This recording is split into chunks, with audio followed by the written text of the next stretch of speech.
ఎన్నికల్లో హామీ ఇచ్చిన మేరకు ఈరోజు 16వ వార్డు ఇన్ఛార్జిగా 16వ వార్డులోని ఇందిరమ్మ ఇళ్ళకి కొబ్బరికాయ కొట్టి ఈరోజు మొగ్గు వేయడం జరిగింది.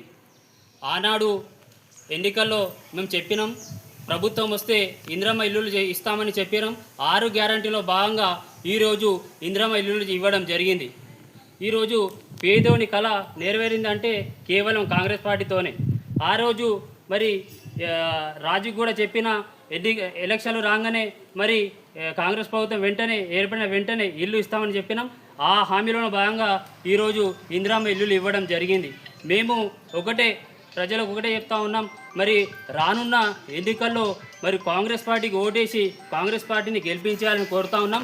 అదేవిధంగా గతంలో చూసుకుంటే మరి గత ప్రభుత్వం కేవలం డబుల్ బెడ్రూమ్ ఎవరికి ఇచ్చింది అంటే వాళ్ళ ఇంట్లో పనిచేసేటోళ్ళకి, వాళ్ళ యొక్క బ్యాగులు మోసే వాళ్ళకి, అదే వాళ్ళ పేపర్లు మోసేటోళ్ళకి డబుల్ బెడ్రూమ్ ఇచ్చింది. కానీ ఈరోజు కాంగ్రెస్ ప్రభుత్వం వచ్చిన వెంటనే పార్టీలకు అతీతంగా మేము అర్హులకి ఇందిరమ్మ ఇల్లులు ఇవ్వడం జరిగింది. మరి 16వ వార్డులో చూసుకుంటే మొత్తంగా 18 ఇళ్ళు ఇవ్వడం జరిగింది.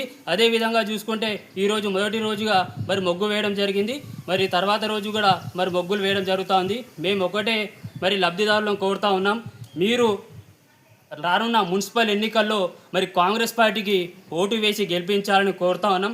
అదేవిధంగా దీనికి సహకరించేటువంటి మరి రేవంత్ రెడ్డి గారికి, అదేవిధంగా ఇన్ఛార్జ్ మినిస్టర్ వివేక్ వెంకటస్వామి గారికి, అదేవిధంగా మరి కాన్స్టిట్యుయెన్సీ ఇన్ఛార్జ్ పూజల హరికృష్ణ గారికి మేము లబ్ధిదారుల తరపున ధన్యవాదాలు తెలుపుతా ఉన్నాం.